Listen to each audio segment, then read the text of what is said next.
The Lakers play their home opener tonight against Phoenix. Tip-off at 7 on TNT. Houston Astros manager Dusty Baker is retiring. The 74-year-old Baker had a 26-year career as a manager with 5 teams. His 2,183 wins in the regular season ranked 7th all-time. He's 4th all-time with 57 postseason wins. As a player, Baker played 8 of his 19 Major League seasons with the Dodgers. Baker's retirement leaves the Dodgers' Dave Roberts as Major League Baseball's only black manager. Major League Baseball needs to fix that stat. No debates, no speculation, just the info you need. That's your KBLA Sports Minute. I'm Ray Richardson on KBLA Talk 1580.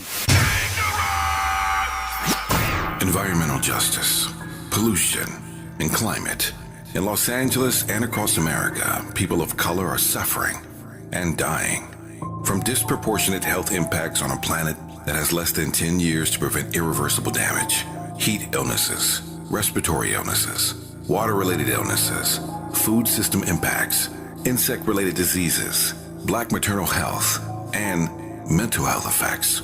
As the impacts of climate change mount, millions of vulnerable people, our people, are going to bear the brunt of these extreme environmental events, which will likely lead to forced displacement, loss of cultural identity, and other related risks. These realities are as real as rain. Stay tuned to KBLA Talk 1580 for more details about the most progressive multimedia and live events campaign any black media outlet has ever undertaken to combat the climate catastrophe. Experts, events, empowerment. It's all on the way from unapologetically progressive KBLA Talk 1580. We don't black down. We level up. Level up, level up, level up, level up, level up, level up, level up, level up, level up, level up, level up, level up, level up, level up, level up, level up. Then fight!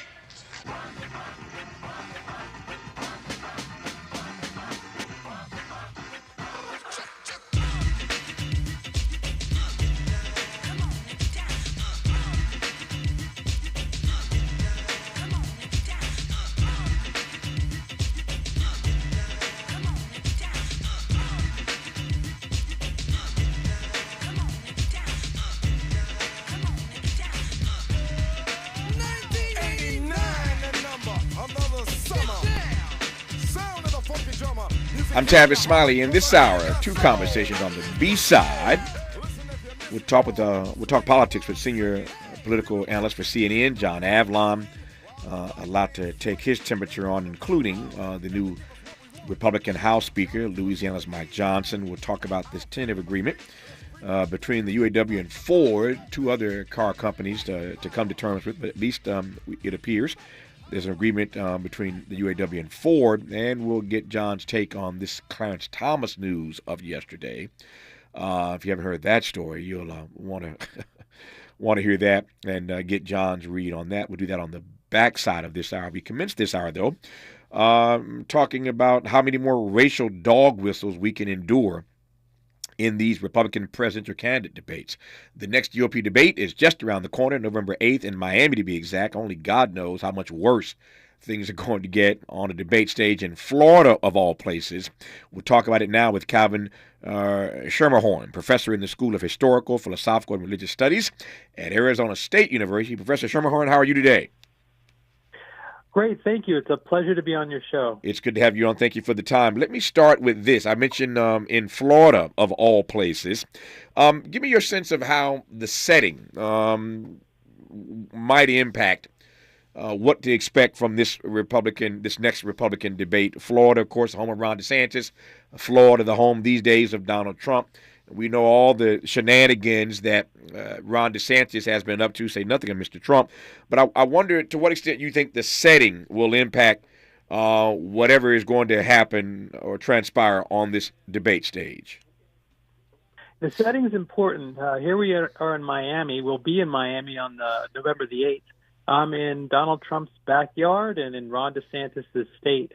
And I think, the most important person in the debate won't even be there, former President Donald Trump, who has defined himself as being the man that is the message. He has said, "I am your retribution," and so he's campaigning for a revenge presidency.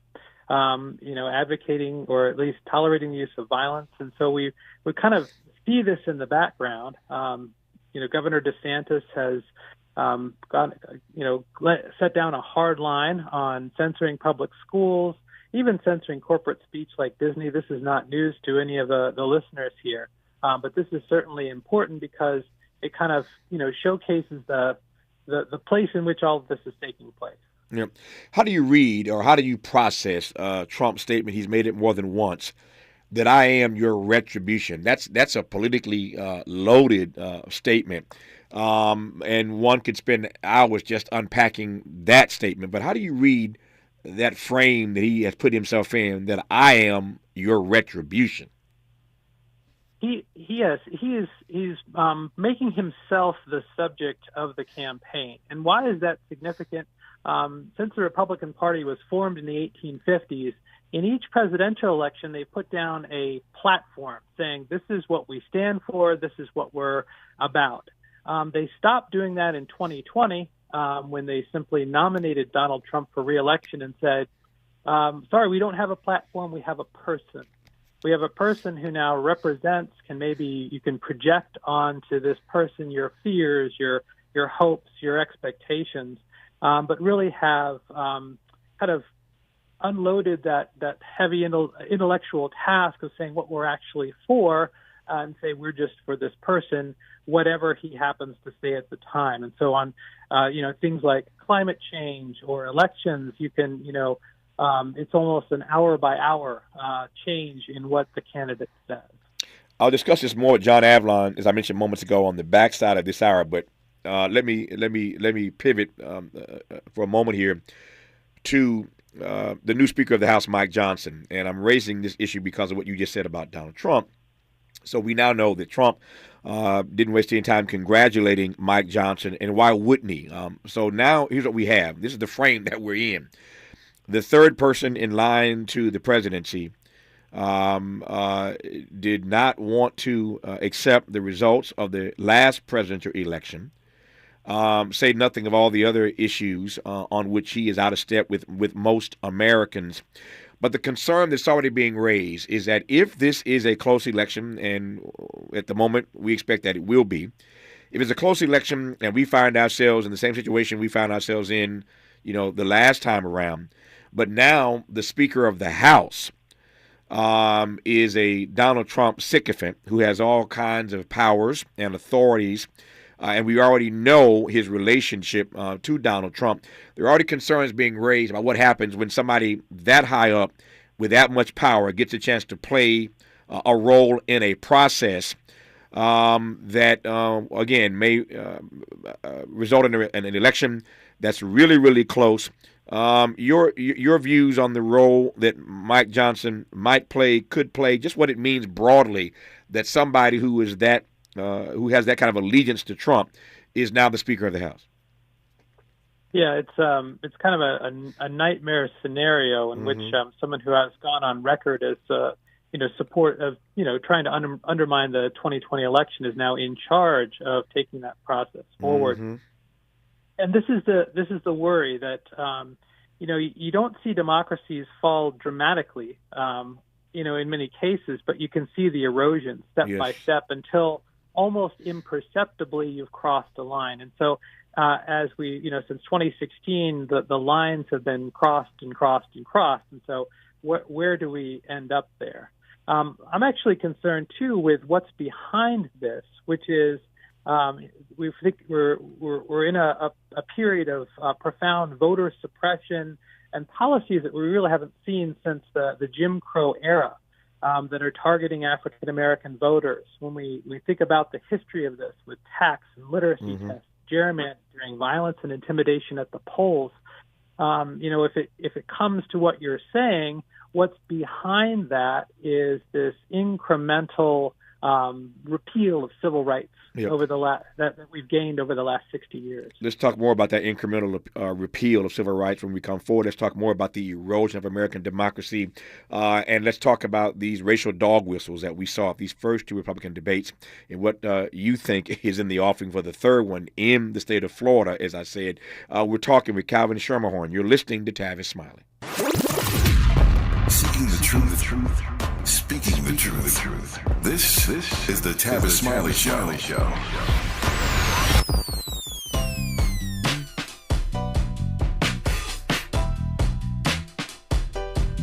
Escalade IQ. This the intro to the all-electric Cadillac perfection like Zoom. And on a full charge, you get 450 miles without the stop. Haiku. This is what I do. Daddy fat in the Lex since 92. Linked all the way back, panoramic roof. Come with 24-inch rim standard. Ooh, why? Shawty don't kill him. Cadillac diamond in the back, cold chillin'. And when I'm on attack, on the track is no ceiling. Sky's the limit. You hear me? Straight drop, no parachutes. Lay lines like a longitude and latitude. Dearly, beloved, clearly, we're hustling. Bustin', truckin'. Cadillac. For more on the Escalade IQ, visit Cadillac.com. Available late 2024. GM estimate 450 mile range on a full charge based on development testing and/or analytical projection consistent with the CHA 1634 revision 2017 MCT. Range subject to change prior to production. Annual rates may vary based on service factors, including ambience temperature, terrain, battery age, and condition loading, and how you use and maintain your vehicle. Happy birthday, Metro K-Line. Whether traveling for business or pleasure, it's time you made today a K-Line day. The K-Line can connect you with fun, food, friends, and family from Crenshaw to Inglewood in one safe, clean, comfortable ride. Take the K-Line today and experience the diversity that makes LA such a great place to live, work, and play. Make it a K-Line day. Go Metro. Visit metro.net/K-Line. A sense of peace, a place to kick back and put down roots, a lasting legacy. However you define home, at City National, we're committed to helping you get there with our City National Ladder Up Home Loan Program. Find the full benefits at cnb.com/ladderuphome. City National Bank, here for our clients and communities. Ladder Up program is available only in select areas. Terms and conditions apply. Not all applicants will qualify. City National Bank is an equal housing lender. Member FDIC. NMLS ID 536994. Ugh, I don't have time for a cold. Honey. Honey? You need DayQuil Severe Honey flavor. DayQuil Severe Honey gives you powerful cold and flu symptom relief with a honey-licious taste. Because life doesn't stop for a cold. Okay, I'm ready to go. Now I'm getting a cold. Honey. Try DayQuil Severe Honey for powerful cold and flu relief. DayQuil Severe Honey flavor. The daytime coughing, aching, stuffy head, fever, honey-licious. Power through your day, medicine. Use as directed. Keep out of reach of children. Girl, I have a secret. When I get stressed out, I get sweaty. That's why I use Secret Clinical Antiperspirant. It's like my own secret weapon. For 72 hours, I get Secret's strongest protection against sweat caused by stress, heat, and activity, because you know how crazy life can get.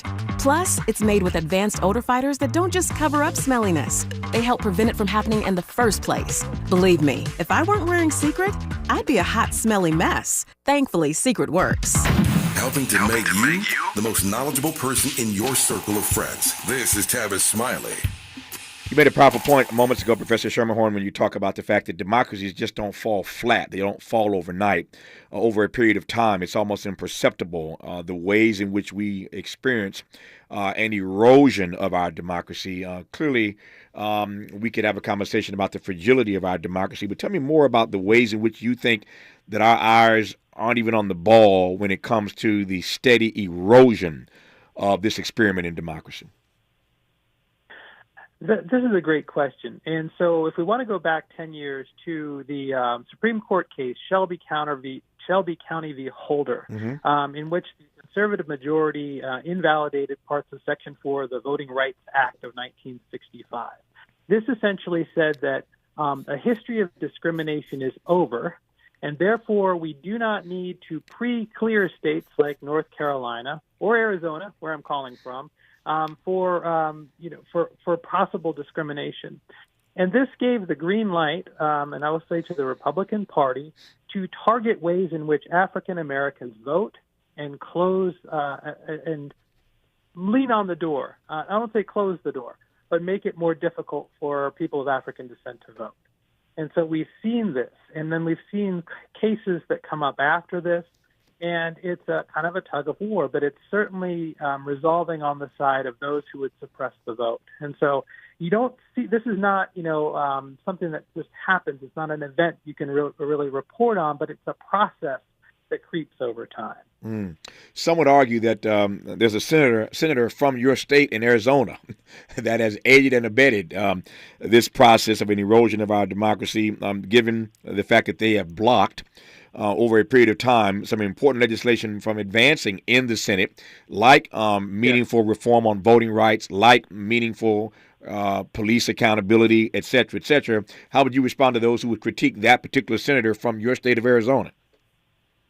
I share those concerns as a citizen, and I just find this inexplicable because this leaves the door open to those who would further restrict voting rights, further restrict the freedoms and liberties of Americans. And the Republican Party likes to talk about liberty and freedom, but what about LGBTQ rights? What about teaching American history in school without fear that someone's going to call and cancel your lesson or get you fired? So what about the free and fair election process? It wasn't too long ago here in the Phoenix area that future Chief Justice of the Supreme Court, William Rehnquist, went from his Tony neighborhood in North Phoenix down to South Phoenix, and as a citizen challenged black voters standing in line to vote. He challenged them. It was within his rights as a citizen. This is before the Voting Rights Act. Mm-hmm. And it encouraged a lot of people to step out of line and say, I do not want to be harassed by this white lawyer from uptown. And so if we forget those lessons of history and then we leave open the door to all kinds of voting suppression, intimidation, and violence around voting, then where does the future lead? No, I'm glad you raised that point because as Americans, our memories are pretty short, and I hadn't thought about that in a long time. But I'm glad you put your finger on that. That lawyer, William Rehnquist, to your point, who was challenging, literally in their faces, challenging black voters in Arizona, went on to become the Chief Justice of the U.S. Supreme Court. I digress in that regard, but I'm glad you reminded me of that. That is the backstory, and we just, again, have short memories around here, but that guy ended up becoming the Chief Justice of the U.S. Supreme Court. Again, I digress on that for the moment. Let me talk about these racial dog whistles. We are headed, as we said earlier, toward debate number 3. I had enough after the first one. I couldn't watch much of the second one. I don't know what I'll do on this third one, but these debates are continuing. At least on the GOP side of the aisle. Donald Trump continues not to show up. He's always the elephant in the room, given his absence. And yet, these debates go on. In the first debate, in the second debate, there were a number, to your point, a number of racial dog whistles. Before I talk about Miami and what, how off the rails this is going to be, again, once they get to the state of Florida, or where anything goes. But as you saw these first couple of debates, give me a sense of what you picked up on, what you saw regarding these racial dog whistles that were pretty prevalent. I want to talk about a tragedy which I see in Nikki Haley's candidacy and Senator Tim Scott's candidacy. Sure. So both are running in this kind of pretzel-shaped logic of having overcome racial and gender discrimination that then they say doesn't actually exist. Mm-hmm. So we can ask, which is it? And I was struck by what Senator Scott said. We survived discrimination being woven into the laws of our country. What was hard to survive was Johnson's Great Society, where they decided to put money, where they decided to take the black father out of the household to get a check in the mail. And I just think that it is a dog whistle, but it also distorts history. If we want to look back at the 1960s, yes, this was a time of national trial. But those policies, including Social Security and Medicare, the Voting Rights Act, the Civil Rights Act of 1964, Economic Opportunity Act of 1964, Elementary and Secondary Education Act of 1964, this had a real decline on poverty, and through the federal enforcement of civil rights had a real positive effect on incomes, not just of worker incomes across the board, but African American incomes in particular. Mm-hmm. And so I think the racial dog whistles they're really loud, and they're a bit subtle because sometimes we enter the conversation without paying heed to what was actually going on. And so you're talking about a stereotype that was propagated by people like Ronald Reagan and George H.W. Bush of black people getting something they didn't deserve that eroded family. And this is just patent nonsense. But here we have this kind of rhetoric going forward. You have Nikki Haley said there's a lot of crazy woke things happening in school, and that category woke now stands in for teaching the history of civil rights, teaching the history of anti-racism, the teaching of abolition. And if we look at Governor Ron DeSantis's hard line against that kind of teaching American history, we have the Florida Standards saying that someone like George Washington promoted abolition. Well, George Washington signed the Fugitive Slave Act of 1793 and doggedly pursued enslaved people whom he owned, and probably enslaved about 577 African-descended people in his lifetime, according to Mount Vernon. So what we're seeing here is kind of a very, very disturbing kind of attack on history, at the same time as many of the candidates are committed to masking that history as taught in school. As one who teaches in a school that's called the School of Historical, Philosophical, and Religious Studies at AZ State, Arizona State, how does it strike you when you hear candidates for president of the United States just have a historical read, just get the history all twisted and turned around, and they do so without being caught on it? It is disturbing, right? We ignore history at our peril because when we're thinking about what's worked in the past, what has not worked in the past, or directly to your points here, how do democracies falter and fumble, and how do those achievements reverse? We like to think about American history as a gradual upswing of democracy and freedom. But this is not true. There are ebbs and flows. And so, after emancipation in 1865, you had a great, upwelling, a second founding of a nation based on, equal protection of the laws, birthright citizenship, the right to vote. These were not parts of the founding in 1776 or 1787, but by the 1890s, just 20 years later, 20 years after many of these civil rights victories were achieved, you had a full reversal on that. And you had states like South Carolina, which Tim Scott represents, a majority black state where by the 19-teens, almost no African Americans were voting. Yeah. No, there's no question about the point you made. I've made that point many times. There's no way that we are where we are.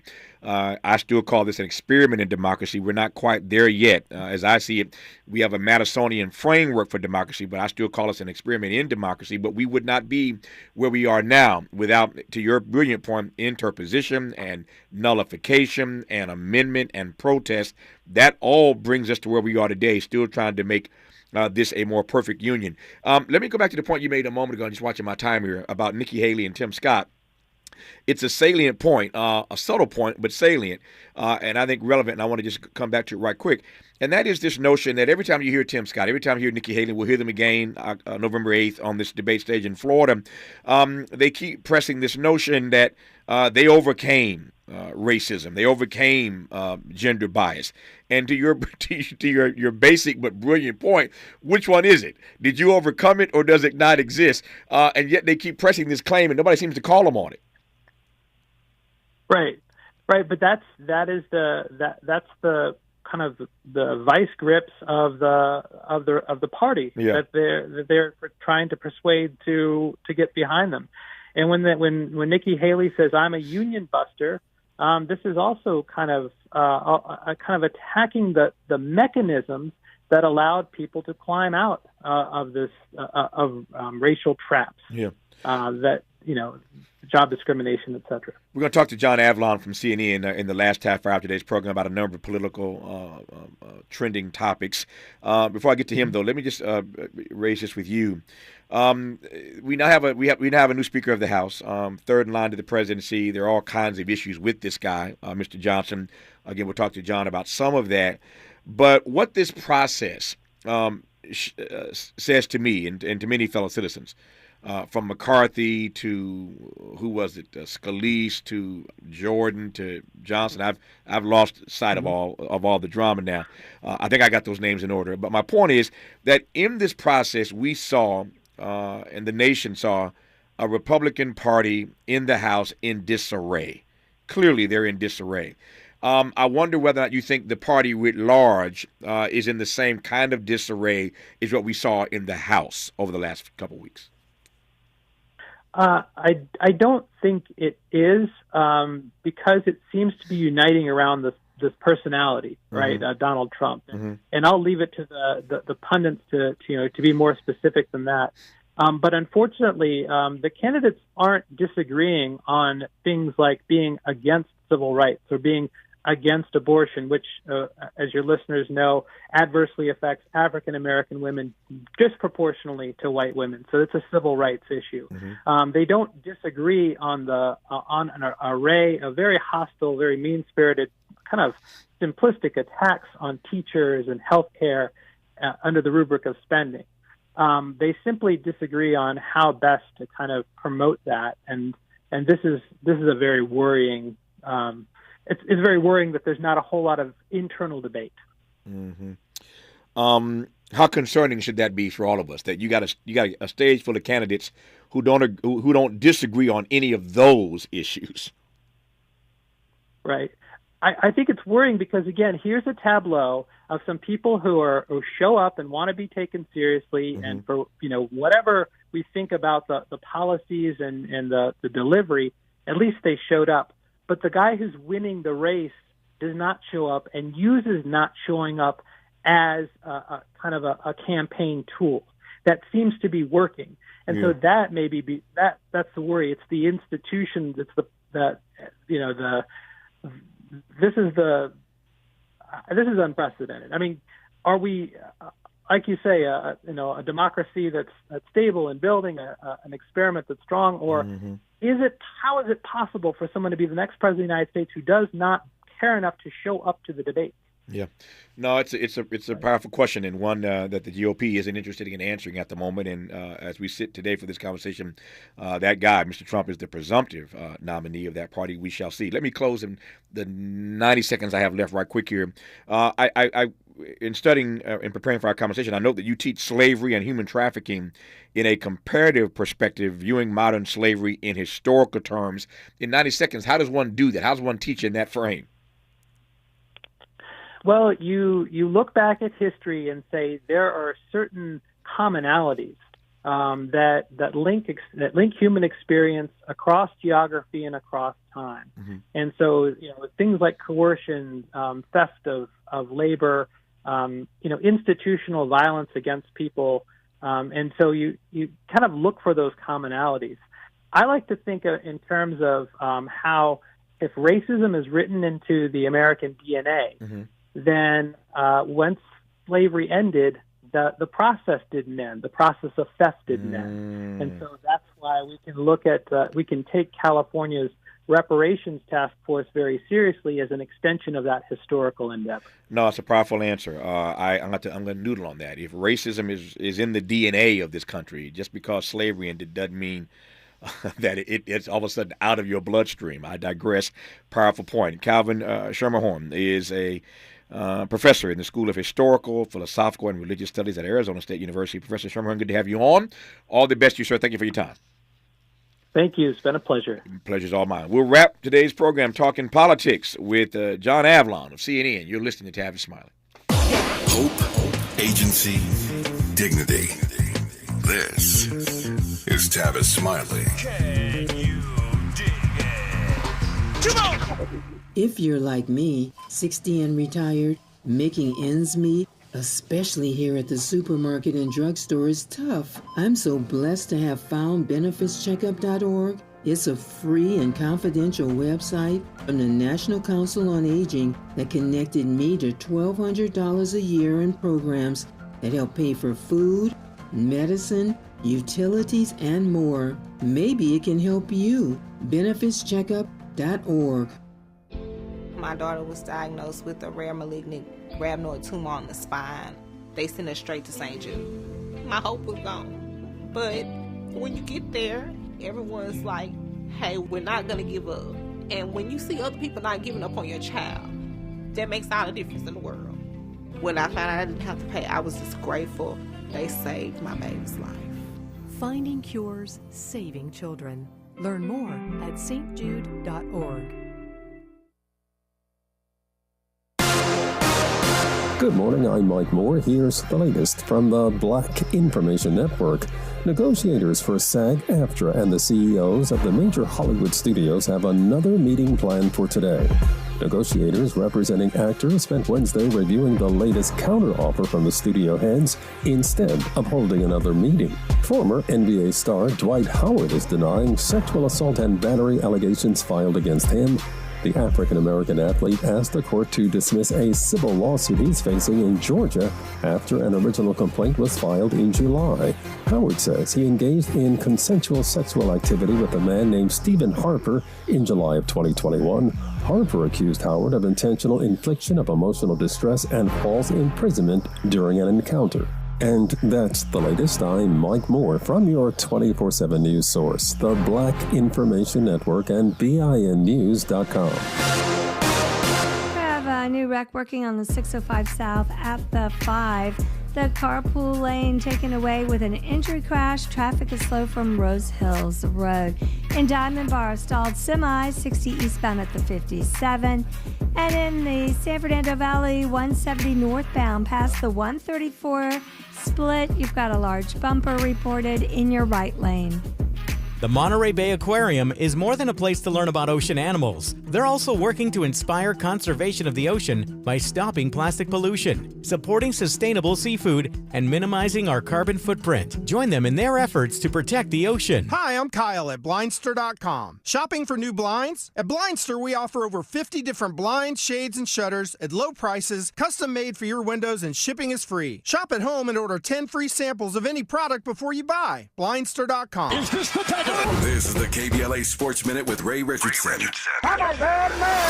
Impressive win for the Clippers last night in their season opener against Portland. Kawhi Leonard made all 5 of his three-pointers. He finished with 23 points. Paul George had a game-high 27. The Clippers are at Utah Friday night. The Lakers play their home opener tonight against Phoenix. Tip-off at 7 on TNT. Houston Astros manager Dusty Baker is retiring. The 74-year-old Baker had a 26-year career as a manager with 5 teams. His 2,183 wins in the regular season ranked 7th all-time. He's 4th all-time with 57 postseason wins. As a player, Baker played 8 of his 19 Major League seasons with the Dodgers. Baker's retirement leaves the Dodgers' Dave Roberts as Major League Baseball's only black manager. Major League Baseball needs to fix that stat. No debates, no speculation, just the info you need. That's your KBLA Sports Minute. I'm Ray Richardson on KBLA Talk 1580.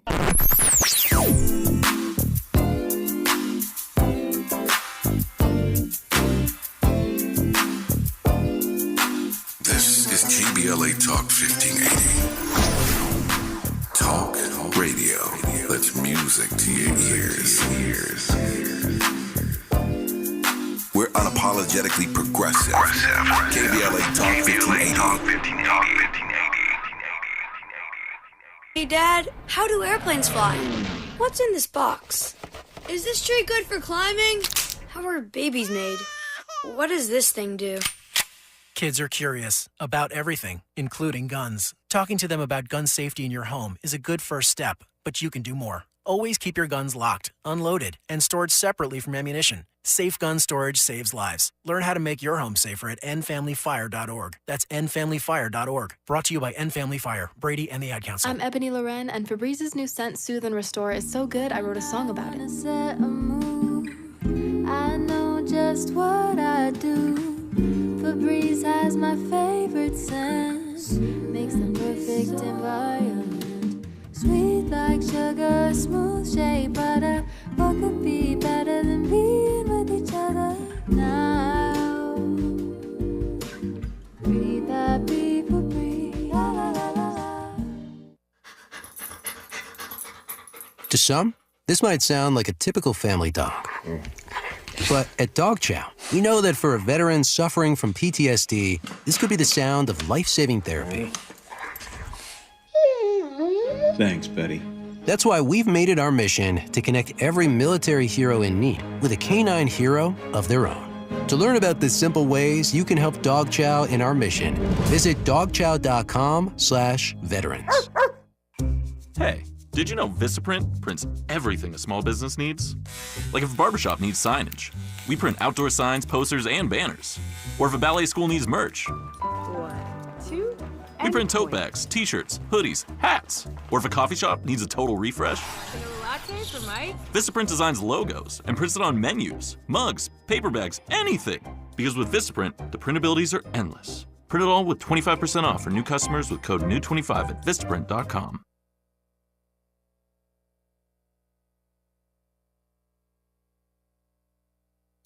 Made fresh daily in Leimert Park, Los Angeles, California. You're listening to Tavis Smiley.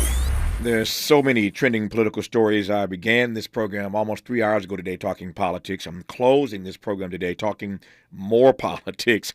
Now, our guest in this last half hour is John Avlon, the CNN senior political analyst. John, good to have you back. How are you today, sir? I'm doing great, Tavis. Great to be with you as always. Good to hear your voice as always. Let me make the most of these less than 30 minutes that we have and run through a number of trending political topics. Let me start with Mike Johnson, the new Speaker of the House. It's been a fascinating process in what I call the haunted house. And it's a little scary for me that this is the guy we end up with, the Speaker, a guy who didn't want to certify the results of the last election, say nothing of all the other things that make him a little scary. But it seems to me that there are any number of challenges that he faces as the new Speaker, including whether or not he can unify this conference. He got 220 votes to get elected, but that doesn't mean you can unify the conference. Kevin McCarthy got elected, but he couldn't unify this conference. There's the issue of dealing with Donald Trump. It's one thing to be congratulated by Trump, but at some point you're going to be facing something that's going to make you have to bump heads with Donald Trump, I suspect. Kevin McCarthy found that out. We could talk about the government shutdown that is still pending if something isn't done. And what's done, I don't know, because this guy gets elected because those who support him believe that he won't work with the Democrats. So I don't know what to do about that. Mm-hmm. There's Ukraine. And then, of course, there's the ultimate thing of keeping the House majority in this next election. No shortage of issues on the docket of one Mike Johnson. That's my take. What's your take on this guy who's now the Speaker of the House? My take is that he got through unanimously because the House conference was exhausted. Right. And this guy was not vetted by the press, the public, or really many of his colleagues. He's got a reputation for being an affable guy, but that's got nothing to do with the underlying policies. There was conversation up front about the fact that he'd been a leading election denier. He had pushed that amicus brief to the Supreme Court. And when he got asked about that the night he won the nomination, before the vote by a reporter from ABC, literally the Republicans laughed and dismissed it and said that's not an issue. Virginia Fox, Congresswoman from North Carolina, said, shut up. And that to me is chilling because one of the issues was earlier in the day, Tom Emmer had been rejected because he had the temerity to certify the election and he'd supported gay marriage in the past. This guy is not only an election denier, but as far right a speaker as we have ever had in American history. Put aside American history, modern American history. Sure. This guy is, we're doing the vetting after the fact, but you shouldn't ignore it. I mean, he gave a interview not too long ago in which he said America is not a democracy. It's a biblical republic. Mm. Now, this isn't about being a man of faith, right? Nothing to do with faith. It has to do with whether you believe in church and state, separation of church and state. And he has said in a podcast with his wife, just a few months ago that he doesn't believe in separation of church and state. This guy put aside climate change denial, opposition to Ukraine, full-throated support for Donald Trump overturning the election. The thing that troubles me is that he wasn't adequately vetted. He is on the far right. Because Republicans were exhausted, they backed him unanimously. And I think, among other things, it means the election lie litmus test is alive and well inside the Republican Party. That's bad for democracy. That's bad for facts. And he is really far right on issues that make him dramatically out of step with libertarian Republicans, let alone center-right Republicans, let alone the vast majority of the American people. So watch out. This guy is a lot more extreme than folks have a clue about today. That might be the phrase of the day. Watch out. Let me just tell you, John, as you were talking, I was trying to think of the last time that somebody got this high up in the American political process who had not been properly vetted, and I think that person would be Sarah Palin. When John McCain ultimately chose Sarah Palin, he was desperate. Obama was leading him in all the polls. He had to do something different, and he did something different. He picked a woman to be his running mate, not the first woman to be picked to do that. Of course, Jordan Ferraro prior to her, but it was clear. The deeper we got into this, the deeper John McCain got into it, that she had not been properly vetted, and we know what happened. My question is, you say watch out, but how much worse can things get? How ugly is this going to get when we start to learn more about this guy, or he starts to behave in ways that indicate that he was not properly vetted even by his own caucus? Well, the question will come down to whether the center has a spine. The center has been rolled time and time again. They got rolled on this guy. I mean, Matt Gaetz, probably the least popular person in Congress, won. He took a victory lap. He said, Trump has named the guy MAGA Mike Johnson. This guy is as far right as you can possibly get on any number of issues. And I want to be clear. This isn't about, certainly not about him being a person of faith.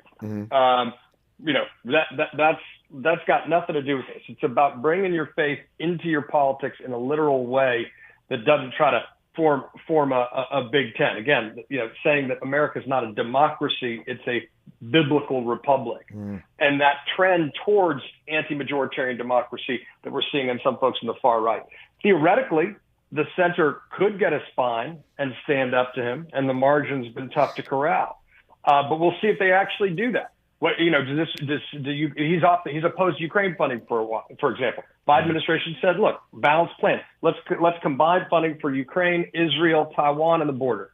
Something for everybody. Let's deal with it. Like the world's on fire. Let's try to push this forward. If that gets separated out, Ukraine could be left in the lurch, and that's going to cause bigger problems down the road for freedom and democracy. As I said earlier, I'm sorry, John. Yeah. Go ahead, finish. I'm sorry, I didn't mean to cut you off. Go ahead. No. Listen, only that if the center starts standing up for what they believe, they can have some leverage. If they keep getting rolled, as they always do, what's left of the center right, and not much. I mean, I think a lot of these folks should have buyer's remorse. Remember, there are 18 Republicans who represent districts Joe Biden won. The fact they all back this guy should have real political implications if he leads with his politics and ideology, which there's no reason to think he won't. So we narrowly escaped the government shutdown just weeks ago, as you well know. And again, I come back to this point. If this guy is elected and Matt Gaetz is taking a victory lap, and the expectation is that he will not work with Democrats, how do we avoid a government shutdown just weeks from now? So he has said he wants to pass continuing resolutions. You got a Democratic Senate, of course. But let's see, because, there's been very little willingness to work across the aisle. Remember, the obvious way to solve this problem, and Hakeem Jeffries put this forward, stop letting a bunch of folks on the far right hold everybody hostage, open it up, put someone who could be very conservative, but who's at least trusted, there's mutual respect, and you could have some Democrats vote for him, and then the center would have hold. That would have been a great thing for the country, and it would have meant that, the government's not going to shut down. We're going to stop playing these sort of foolish, self-defeating politics. But Republicans said no. The single most important thing is that we will not work with Democrats. That compromise is collaboration, and that's a fundamental misunderstanding of how our democracy is supposed to work.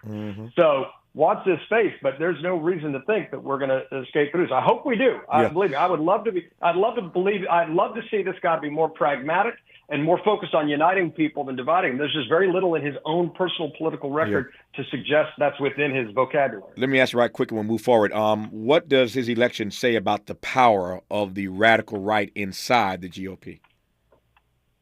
It says that it is undiminished. It's stronger than ever. We've never had someone this far right take a speakership in modern America. And again, this idea that buying into the election lie, Trump's election lies, by the way, after 3 of his lawyers have admitted they were lies in court under oath, taking plea deals, that politically the House Republicans have decided that to be a leader of their party means you need to back that lie.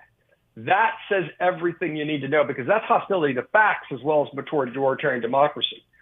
And you can't, there's no compromising with lies. Yeah. Democracy works when we have facts and we find a way to reason together across all our interesting differences.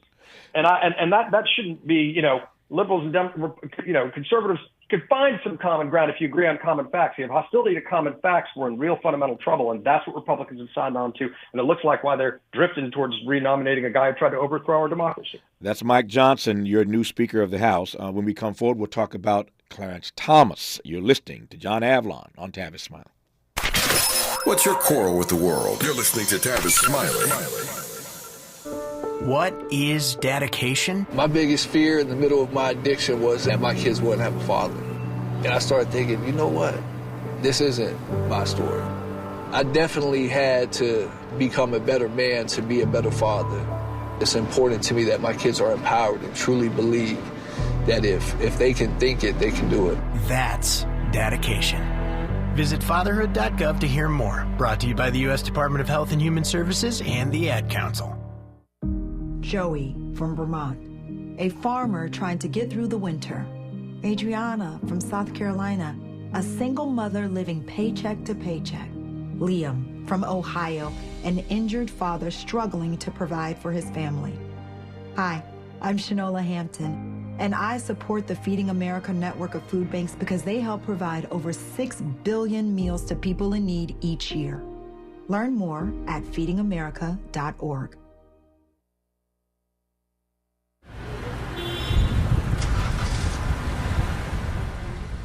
I'm MC Light for Hip Hop Heritage, celebrating 50 years of hip hop, authentically powered by Cadillac. From its earliest days of show-stopping, DJs and MCs cold rocking parties, to its dominance on the music charts, hip-hop has been the biggest game changer in American music, and I mean ever. And it's not just about the music. It's how we celebrate, how we communicate, how we continue to elevate. Check out Cadillac and see how our swag has evolved and continues to revolve around the world. For more on how Cadillac is celebrating hip-hop's 50th, visit Cadillac.com/audacity. Hey, you. Yeah, you. This is your dentist. Do me a favor and feel the front of your teeth. How grimy are they? Ugh. It's time for a Crest Pro Health reality checkup. That grime is the buildup of plaque bacteria that can cause cavities in just months. You need to switch to Crest Pro Health. While most toothpaste stop working in minutes, Crest Pro Health's antibacterial fluoride protects for up to 12 hours to stop cavities before they start. So pick some up on the way home. Smile. Crest has you covered. eBay Motors is here for the ride. 120,000 miles of night drives, daily commutes, and who knows how many. Are we there yet? Through countless fixes, elbow grease, and a new radiator, you kept your ride alive. With eBay Motors, you have over 122 million parts to keep it running. And with eBay Guaranteed Fit, they'll be the perfect fit every time. Plus, at these prices, well, we're burning rubber, not cash. Keep your ride or die alive at ebaymotors.com. Eligible items only. Exclusions apply. Let's get back to more of this rich dialogue with Tavis Smiley. Tavis Smiley and John Avlon, CNN senior political analyst. So the far right, John, has its man in the speaker's seat in the House. And speaking of the far right, Clarence Thomas.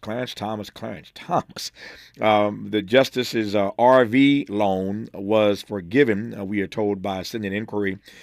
This story about Clarence Thomas just keeps getting worse and worse by the day. The more we learn about his shenanigans and these trips and these gifts, et cetera, now we learn, and his mother's house being paid for and his nephew's college or schooling being paid for.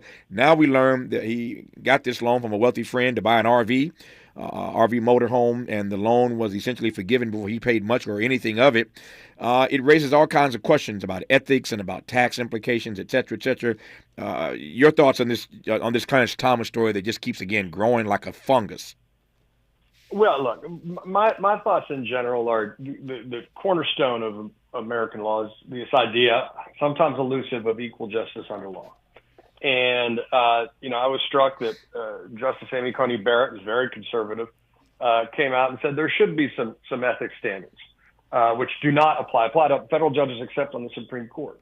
You can't apply those retrospectively, but I think they should be put in place to answer folks' concerns. Now, I haven't seen any suggestion that any of this impacted his decisions.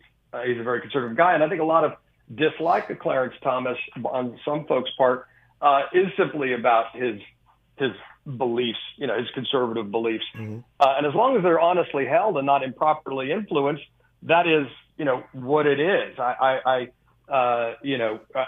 appreciate honest disagreements as long as they're substantive and people aren't rewriting history to justify their own opinions, slam them through, which is something we have seen in a lot of recent decisions.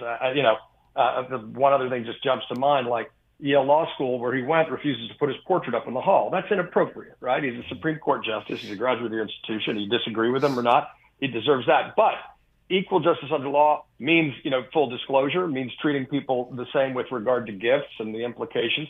And it seems to me, and apparently Amy Coney Barrett agrees, that there should be ethics, standards put in place even for Supreme Court justices going forward to avoid this kind of thing. Since we're talking about Clarence Thomas, let me quote from the Bible. I don't want to proselytize, but the Bible says we should shun the very appearance of evil. So if you just want to stay, just shun the appearance of it. Amy Coney Barrett is right in this regard that there ought to in fact be a code of ethics. The question is, how long can John Roberts resist that? Because he has steadfastly resisted this code of ethics. Yeah, and it's odd for Roberts to do that. There's one sign that says, he's effectively in the center of the court now, which shows how much the politics have shifted. And look, the hypocrisy around blocking Obama's appointment for Scalia's replacement and then rushing through her, that's something that should not be forgotten or just taken in stride, especially when it led to the overturning of Roe on the first opportunity, which, at least three of those justices said would never do when they were asked in the Senate. I bring that up because, elections have consequences. Sure. I don't know why, you could be an institutionalist, but this seems to be a sensible change if it's about restoring faith. Maybe he's concerned it'll lead to a purging where it blurs the separation of powers. I can understand those arguments up to a point, but the larger issue for the court is trust in the court has been degraded by actions like overturning Roe in the Dobbs decision. This seems like a way to restore it. If he wants to do anything to restore integrity to the court, he better get serious sooner than later about a code of ethics. I digress on that when we come forward in our remaining moments with John Avlon. The UAW and Ford reach a tentative contract agreement. We'll talk about that on Tavis Smiley. Interrogating and unpacking. That's what we do around here. You're listening to Tavis Smiley.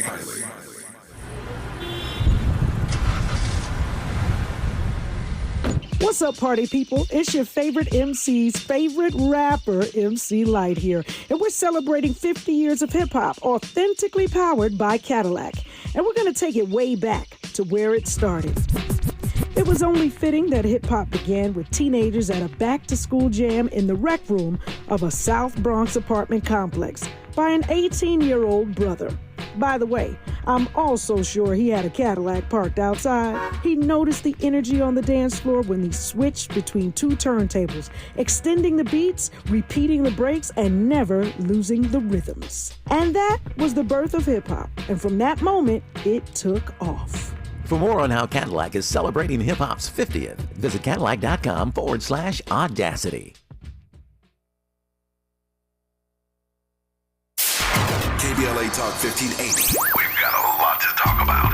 KBLA Talk 1580, connecting you with services and solutions. Stay Housed LA has the resources you need to know your rights and the legal support to back them up. The COVID-19 pandemic has cost people their jobs and livelihoods. This has left an estimated 1/3 of households not being able to make rent and facing losing their homes. This is a fear no one in our community should have to face. You have rights, though, and Stay Housed LA is here to help.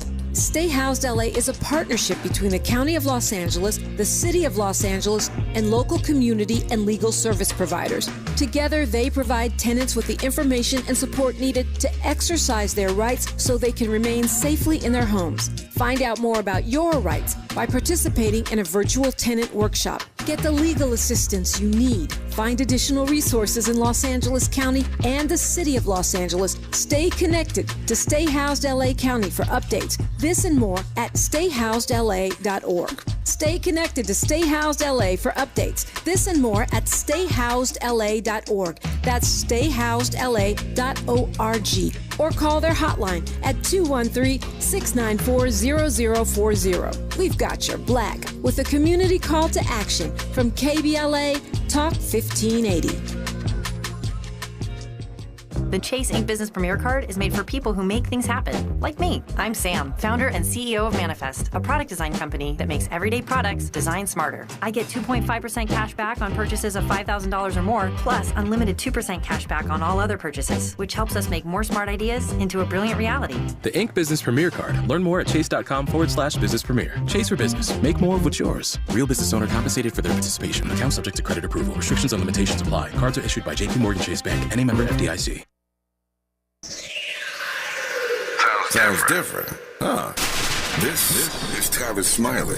Got just 3 minutes left here with CNN's senior political analyst John Avlon talking about some trending political topics. And on that list, UAW and Ford have reached a tentative contract agreement after 6 weeks of this growing wave of walkouts against the three Detroit automakers. So 2 more to go, John, but at least they got a deal with Ford. The deal includes a roughly 25% pay increase over 4 years, cost of living wage adjustments, major gains on pensions and job security, and the right to strike over plant closures.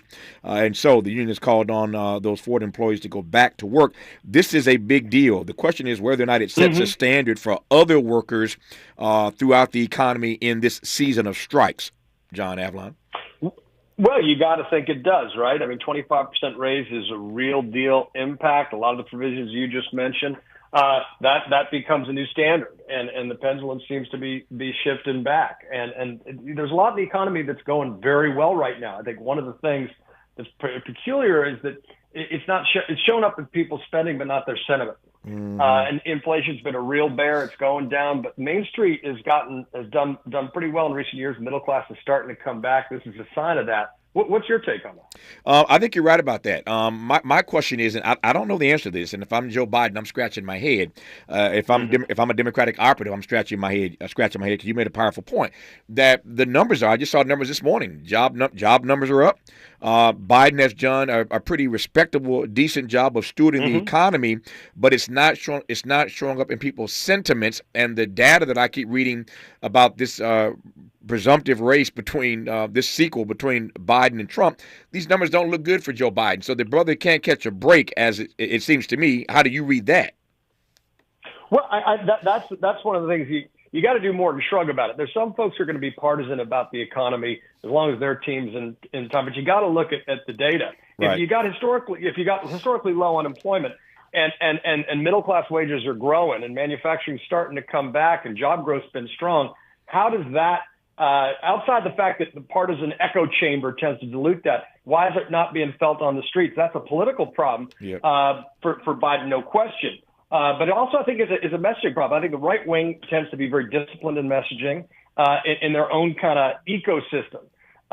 You got to hope that reality impacts, but people, we've had the middle class has gotten squeezed for decades, starting to come back. Don't take that for granted. Yep. It doesn't happen on its own. Somebody said the other day, I read so many things. I know it was a Times columnist. I can't recall which one it was, but a brilliant analysis. He said that Joe Biden's problem is not that he is old. There are a lot of older Americans who move very smoothly and very swiftly and do great things every day.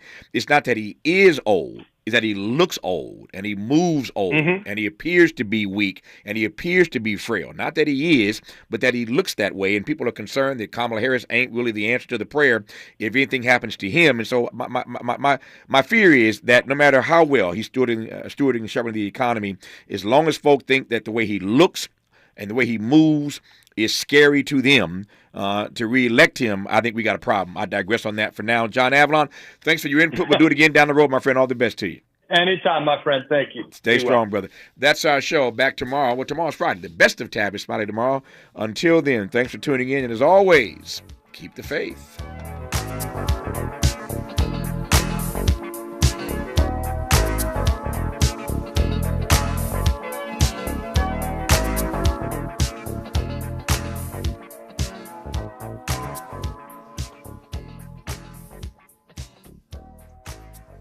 KBLA 1580 Santa Monica.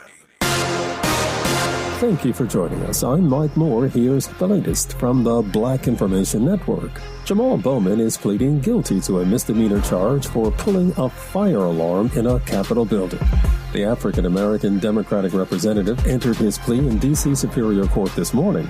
As part of an agreement with prosecutors, Bowman claimed he had pulled the alarm by mistake while lawmakers considered a measure to keep the government open.